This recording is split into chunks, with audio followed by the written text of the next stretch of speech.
Amelia Hartwell had built her life on precision, control, and the quiet power of being the youngest CEO in her company's history, a woman raised on strategy and steel who operated boardrooms the way seasoned captains weathered storms, but none of her tailored suits or polished speeches had prepared her for the violent crash that sent her company's private jet spiraling into the sea like a shattered bird of metal and fear, the taste of saltwater and smoke still hot in her lungs as unconsciousness dragged her under before fate, or luck, or something in between threw her bruised body onto the ragged shore of an uncharted island where the world was nothing like the world she ruled, and the first thing she remembered when her eyes opened was not her name or her title but the unbearable sunlight and the scratchy fabric of sand gluing her legs to the earth, and then a voice, deep and wary and far too calm for the circumstances, saying, "Don't move too fast, you hit your head pretty hard," and when she squinted through the throbbing in her skull, she saw a man kneeling beside her, all rugged edges and weather-worn muscles, his shirt torn at the sleeves and his jaw shadowed with days of stubble, his eyes a storm-colored blue that spoke of survival instead of sympathy, and she tried to sit up, words tangled on her tongue like seaweed, but he steadied her with hands that were gentle despite their strength and added, "You're safe for now, but we need to get you out of the sun before it blinds you." She wanted to protest, to ask who he was, where they were, where the rest of her team was, but her throat burned like she'd swallowed glass and only a rasp came out, something halfway between his name and a question, until he lifted her effortlessly and carried her toward the shade of palm and rock, and the world blurred again until the crackle of fire and the scent of something roasting pulled her back to awareness, and she realized she was lying on a makeshift bed of leaves and thick woven cloth, the man crouched nearby, turning fish on a spit as though this were an inconvenience rather than disaster, and he looked over his shoulder and said, "You got lucky I was fishing the cove when your jet came down. I couldn't reach the wreck, too deep, but I got you out before the tide could finish the job." She blinked, trying to reconcile catastrophe with his calm, and forced out a whisper that sounded more like a demand, "Where are we?" He poked at the flames and said, "Somewhere off the main routes. I've been here long enough to know no boats pass close and no planes pay attention," and when she stared in disbelief, he added, "Name's Noah.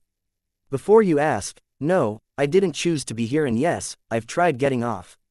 That answer unleashed panic in a slow, suffocating wave through her ribs, and she pushed herself upright despite the aching protest of her body, her mind racing with images of rescue teams, satellites, cell towers, anything but this island and this stranger who spoke like this nightmare was permanent. She tried to stand, her legs trembling like branches in a storm, and snapped, "There will be people looking for me, my company, the authorities, search teams," but Noah only watched her with an expression that held no mockery, only a quiet, exhausted realism that made her anger feel childish, and he said, "I hope you're right, but storms hit these waters hard and signals don't get through. Until someone shows up, survival comes first," and she hated that his words made sense, hated that she was suddenly aware of how dry her mouth was, how heavy her limbs felt, how the tropical air clung to her like a second skin, and when he handed her a hollowed-out shell of water, she took it only because her body demanded it, the liquid cool and clean and startling against her lips, and once it eased the burn in her throat, she whispered, "Was anyone else, did anyone make it?" He shook his head once, slowly, and something inside her twisted like metal under pressure, memories of the pilot and her assistant crashing into the silent certainty of loss, but Noah didn't press, didn't offer empty comfort, only said, "Eat. Rest. Then we'll figure out the rest," and though every part of her resisted the idea of surrendering to anything she couldn't control, the exhaustion finally dragged her down and she drifted in and out of uneasy dreams filled with fire and water and the echo of her own helplessness, until the sky dimmed and the stars emerged like holes in the darkness, and she woke to the crackling lull of embers and the distant hush of waves, the air cooler now and heavy with night. Noah sat a few feet away, carving something with a small knife, the firelight painting his features in a way that made him seem carved from the island itself, solid, solitary, unbreakable, and she realized then that he wasn't just surviving, he was existing with a purpose she couldn't yet name, and when she asked, softer this time, "How long have you been here?" he didn't look at her as he answered, "A little over 3 years," and the number hit her chest like a physical blow, stealing breath and logic and every illusion she'd clung to since waking, and she said, incredulous, 3 years. Alone. He paused his carving and finally met her gaze with eyes that held a grief so carefully buried it was almost invisible, and replied, "Not always alone," and before she could ask what he meant, he stood in motion toward another shelter made of driftwood and leaves, and inside it she noticed a smaller woven mat, a stack of little wooden carvings shaped like boats and animals, and she understood in a sudden, piercing flash that he hadn't chosen solitude, he'd lost something, or someone, and the weight of it still lived in his silence.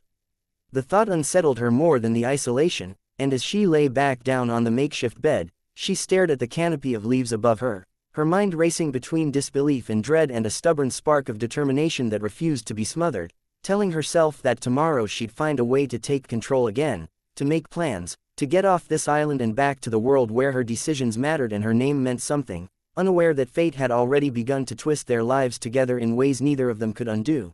Morning came not with the comfort of routine but with the cries of seabirds and the rustle of leaves stirred by a humid breeze, and Amelia woke to find Noah already on his feet, dragging a net from the shallows with practiced strength, his movements economical in a way that spoke of long habit rather than hope, and she forced herself upright, wincing at the stiffness in her muscles, the bruises along her ribs, the dull throb still haunting her skull, but she refused to let pain define her, not when she had built an empire on refusing to yield to anything, and she approached him with a forced resolve, saying, "I need to see the crash site," her voice steadier than she felt, and he glanced at her with a look that held both caution and curiosity before nodding once and saying, "After we eat.